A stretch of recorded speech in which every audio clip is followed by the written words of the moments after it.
Hi, I am here at the Justice League Dark premiere with the voice of the Dark Knight himself, Jason O'Mara. How are you, sir? I'm doing well, thanks, yeah. So this is obviously not your first trip around the Batcave, as it were, No. but what I wanted to ask first was your first time out. When you got the call that you were, in fact, the Batman, what was that like? It was intense and crazy. I thought they were joking at first, and I sort of thought, like, the other shoe was going to drop. So I sort of felt like after the first recording session that they would just replace me. And I sort of felt like that after the last recording session. And then I thought after that first, Justice League War, they'd be like, okay, we're going to go with someone else. So I've just been waiting to get fired for like 7 movies, and it still hasn't happened. So every time they ask me to do another one, I'm just thrilled to beans.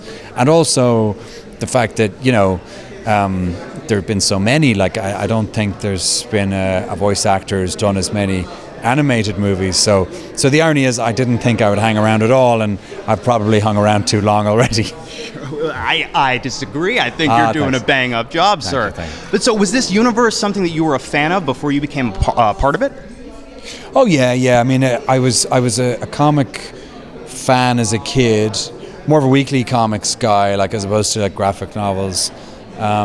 And honestly, I didn't see that much difference in DC and Marvel. I was an older kid then before I realized there was a difference in universes and brands, which is funny because now I'm in both worlds, and I still kind of think, hey, like, can't we all just get along? But anyway, and even though on Twitter, like, Marvel fans give me a hard time for talking about DC and vice versa, and that's okay. Like, whatever, it's fine. Keeps it exciting. Yeah, it keeps it exciting. But yeah, and, one of my best friends was like a huge Batman fan, and was also an amazing illustrator. So he would recreate some of the cells, and he did his thesis in art school on Batman. So through him, I was kind of like a vicarious fan, and so it was definitely prominent in my life growing up, both as a kid and as a teenager. So and now, I never in a million years thought I would ever be sort of lending my voice to the character in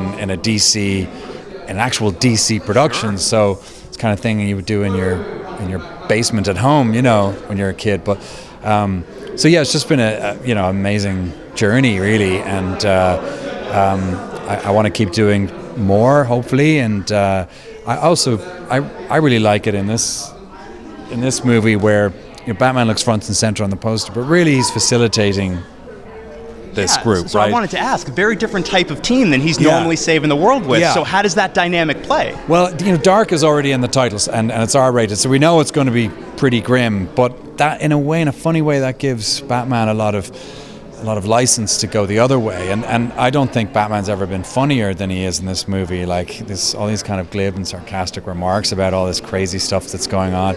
I mean, Batman might be dark, but he doesn't believe in magic. Sure. And even when he sees it, in front of him, he's like, this is weird, This is just crazy, which is kind of what we're thinking as the audience. So he's sort of the audience's eyes and ears as opposed to just the sort of protagonist, trying to solve the problem. So this was a really fun movie in particular to make, and one that I think really deserves its place in this movie series. And was there one member of this team that you felt Batman had a particularly interesting interplayer dynamic with?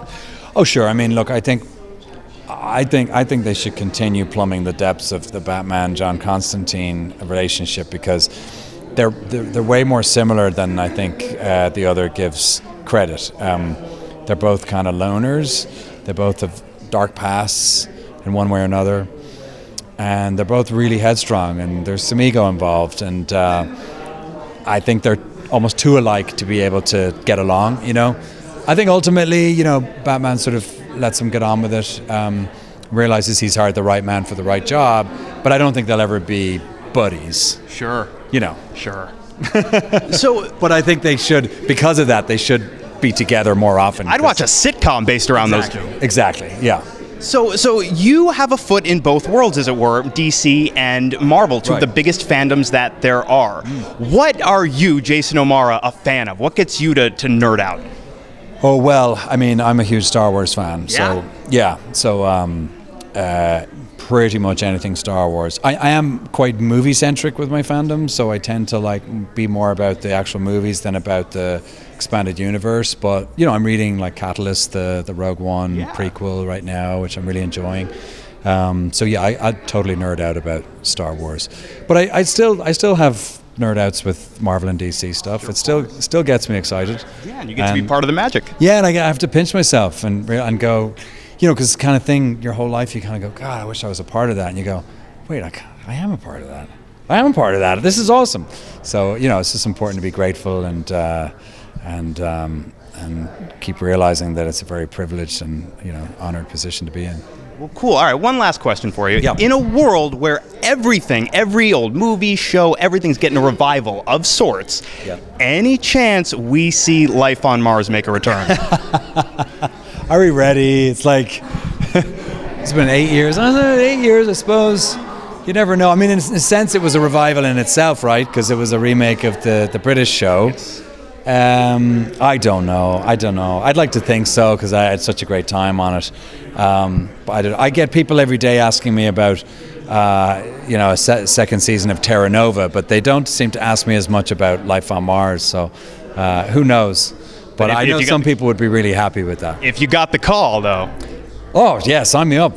I'd like to do it with the same people, though. It was a great bunch of people. All right, well, Jason O'Mara, thank you so much for talking with me. Thanks. You too. Very nice to meet you. Good to talk to you. Bye-bye.